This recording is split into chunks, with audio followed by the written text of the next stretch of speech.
दोस्तों, हम में से ज्यादातर लोग इन्वेस्टिंग और सेविंग्स के लिए डिसिप्लिन नहीं होते हैं। हम इन्वेस्ट और सेव तो करना चाहते हैं, लेकिन हमारे पैसे यहाँ वहां खर्च हो ही जाते हैं और महीने के अंत में हमारे पास पैसे बचते ही नहीं हैं कि हम उन्हें सेव और इन्वेस्ट कर सकें। कुछ लोग जोश जोश में इन्वेस्टिंग शुरू तो करते हैं, लेकिन जल्द ही वो अपना ये जोश खो देते हैं और वापस से कंसिस्टेंटली इन्वेस्ट करना बंद कर देते हैं। दूसरी तरफ कई लोग ऐसे होते हैं जो ये सोचते हैं कि इन्वेस्ट करने के लिए तो बहुत ही ज्यादा पैसे चाहिए, इन्वेस्टमेंट में काफी रिस्क होता है और साथ ही लगातार मार्केट ऑब्जर्व करना और फिर उसके बेसिस पे इन्वेस्ट करना ये एक बहुत ही टाइम कंज्यूमिंग काम है और वो ये नहीं कर सकते हैं। अगर आप भी इन लोगों में से किसी एक में भी आते हैं तो कंपाउंडिंग माइंडसेट की आज की इस वीडियो को आपको आखिरी तक जरूर देखना चाहिए, क्योंकि इस वीडियो में मैं आपको बताऊंगा कि कैसे आप कम से कम रिस्क पे ऑटोमेटेड मोड पे इन्वेस्टमेंट करके बिना शेयर मार्केट में कोई टाइम दिए केवल 6,000 रुपए मंथली इन्वेस्ट करके लॉन्ग टर्म में 2 करोड़ से भी ज्यादा रुपए कमा सकते हैं। ये इन्वेस्टमेंट प्लान आपको अपने आप ही एक डिसिप्लिन इन्वेस्टर बना देगा और आपके फ्यूचर को फाइनेंशियली सिक्योर कर देगा। एसआईपी का फुल फॉर्म होता है सिस्टमैटिक इन्वेस्टमेंट प्लान, जो किसी म्यूचुअल फंड स्कीम में निवेश करने का एक बहुत ही बेहतरीन तरीका है। किसी भी म्यूचुअल फंड में इन्वेस्ट करने के देखिए 2 तरीके होते हैं, लमसम इन्वेस्टमेंट और एसआईपी इन्वेस्टमेंट।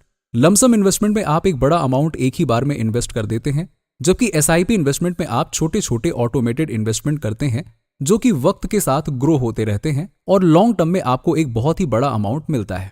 ये ऐसे ही है जैसे कि आप किसी चीज को खरीदने के लिए वन टाइम पे करते हैं या फिर आप ईएमआई के बेसिस पे किश्तों में पे करते हैं। इसी तरीके से आप इन्वेस्टमेंट में भी एक बड़ा अमाउंट एक ही बार में इन्वेस्ट कर सकते हैं या फिर आप सिस्टमैटिकली छोटे छोटे इन्वेस्टमेंट कर सकते हैं, जो कि समय के साथ कंपाउंडिंग के पावर का इस्तेमाल करके एक बहुत ही बड़े अमाउंट में कन्वर्ट हो जाती है। एसआईपी के बहुत सारे बेनिफिट्स हैं जो कि इसे एक मिडिल क्लास सैलरीड पर्सन के लिए बहुत ही खास बनाती है। तो आइए अब बात करते हैं और देखते हैं एसआईपी के बेनिफिट्स और इसके मैजिक को एकदम डिटेल में।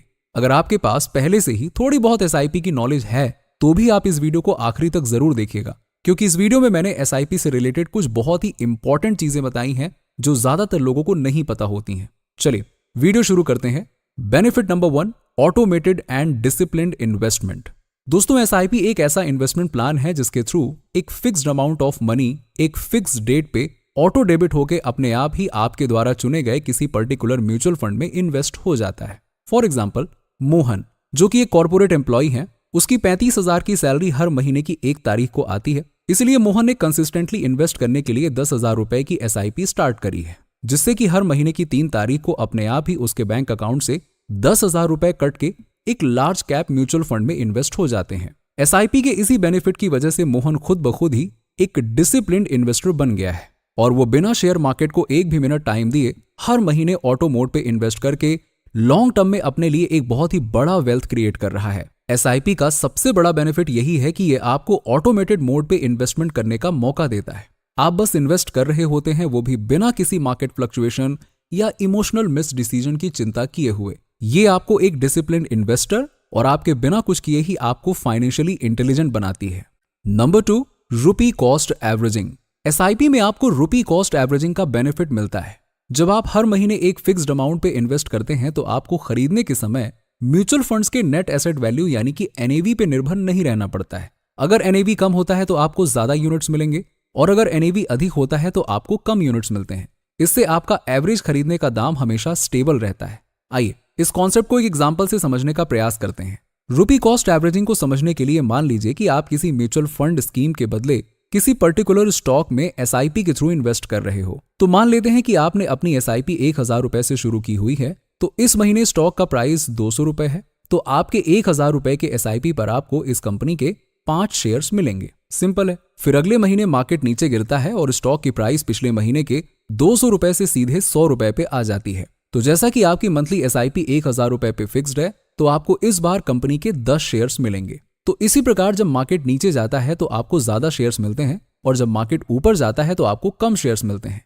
ऐसा इसलिए होता है क्योंकि एसआईपी के थ्रू किसी स्टॉक में इन्वेस्टमेंट करंट मार्केट प्राइस पे किया जाता है, जिससे आपका एवरेज बाइंग प्राइस हमेशा मेंटेन रहता है। इसीलिए जब आप एसआईपी के थ्रू इन्वेस्ट करते हैं तो आपको कोई फर्क नहीं पड़ता कि मार्केट की कंडीशन क्या है, मार्केट अप ट्रेंड में है या डाउन ट्रेंड में है, या क्या हो रहा है क्या नहीं हो रहा है, कोई टेंशन नहीं लेना है।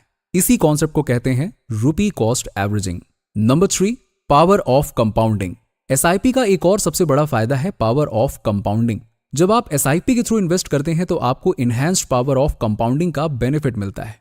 इसी मैजिक की वजह से आपका छोटा छोटा इन्वेस्टमेंट एक विशाल पेड़ में बदल जाता है। फॉर एग्जाम्पल, अगर आप केवल 5,000 रुपए ही किसी म्यूचुअल फंड में इन्वेस्ट करो जहां आपको 16% का रिटर्न मिलता है, तो अगले 25 सालों में आपका टोटल इन्वेस्टमेंट वैल्यू 2 करोड़ रुपए के करीब हो जाएगा, जिसे आप इस इमेज में देख भी सकते हो। यहां आप ये भी देख सकते हो कि इन 25 सालों में आपने केवल 15 लाख रुपए ही इन्वेस्ट किए हैं, लेकिन फिर भी आपका पैसा ग्रो होके 2 करोड़ रुपए के करीब पहुंच गया है। तो अगर आप भी चाहते हैं कि आपको भी कंपाउंडिंग का भरपूर फायदा मिले, तो कंपाउंडिंग के ये 2 रूल्स को आपको फॉलो जरूर करना होगा। पहला रूल ये है कि कंपाउंडिंग को अपना जादू दिखाने में समय लगता है। अगर आप ऐसा सोचते हैं कि आपको 2 से 3 सालों के अंदर ही कंपाउंडिंग का बेनिफिट मिल जाएगा, तो ऐसा पॉसिबल नहीं है, क्योंकि कंपाउंडिंग का असली जादू तो आपको आखिरी के कुछ सालों में ही देखने को मिलेगा। एग्जाम्पल के लिए मान लीजिए कि रमेश नाम के एक व्यक्ति ने 1 लाख रुपए को किसी एक ऐसी जगह पे इन्वेस्ट कर दिया जहां उसे पर ईयर 12% यानी कि 12% का रिटर्न मिलेगा। तो 1 साल के बाद उसके पास होंगे 1,12,000 रुपए, 5 साल के बाद उसके पास होंगे 1,76,000 रुपए, 20 साल के बाद उसके पास होंगे 9,65,000 रुपए। अब जरा गौर से देखिएगा, एक कमाल की चीज बताता हूं आपको। अगर रमेश 1 साल और रुक जाता तो 21 साल के बाद उसके पास होते 10,80,000 रुपए, यानी कि 20वें साल से 1,15,000 रुपए ज्यादा, और 22वें साल में उसके पास होंगे 12,10,000 रुपए। तो आई होप कि अब आप इस बात को समझ गए होंगे कि कंपाउंडिंग को आप जितना ज्यादा समय देंगे, ये आपके वेल्थ को उतना ही बढ़ाएगा। इसलिए जितना जल्दी हो सके आपको इन्वेस्टमेंट करना स्टार्ट कर देना चाहिए। दूसरा रूल है डोंट ब्रेक इट। दोस्तों, कंपाउंडिंग में आपको आपके इंटरेस्ट के ऊपर भी इंटरेस्ट मिलता है, इसलिए जितना जल्दी हो सके उतनी जल्दी आपको इन्वेस्टमेंट करना स्टार्ट कर देना चाहिए और लॉन्ग टर्म के लिए इन्वेस्टिंग करनी चाहिए।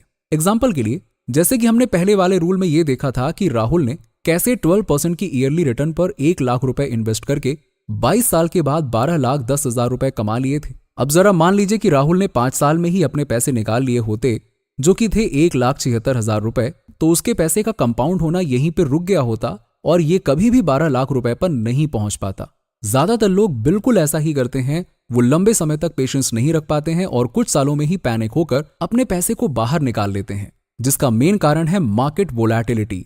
यानी कि मार्केट में जब भी थोड़ी बहुत भी गिरावट आती है तो मैक्सिमम लोग घबराकर अपने पैसे बाहर निकाल लेते हैं और कंपाउंडिंग वहीं पे रुक जाती है। पर इस बात का इतिहास गवाह है कि शॉर्ट टर्म में भले ही मार्केट कितनी भी बार ऊपर नीचे फ्लक्चुएट करे, लॉन्ग टर्म में हमेशा ऊपर ही जाता है। इसीलिए कंपाउंडिंग का बेनिफिट उठाने के लिए लंबे समय तक पेशेंस रखना बहुत जरूरी होता है। Number 4, low risk. जब आप SIP के जरिए म्यूचुअल फंड्स में निवेश करते हैं तो इसमें स्टॉक मार्केट से जुड़ा रिस्क कम हो जाता है और आपको ज्यादा प्रॉफिट्स मिलते हैं। जब आप स्टॉक मार्केट में डायरेक्टली इन्वेस्ट करते हैं तो आपको खुद से रिसर्च और एनालिसिस करने के लिए अपना टाइम और एफर्ट्स दोनों देना पड़ता है, और अगर आपने स्टॉक सिलेक्शन में कुछ गलतियां कर दी तो लॉन्ग टर्म में वेल्थ बनना तो बहुत दूर की बात है, उल्टा आपने जितने रुपए इन्वेस्ट किए हैं वो भी डूब सकता है, यानी कि आपका नुकसान हो सकता है।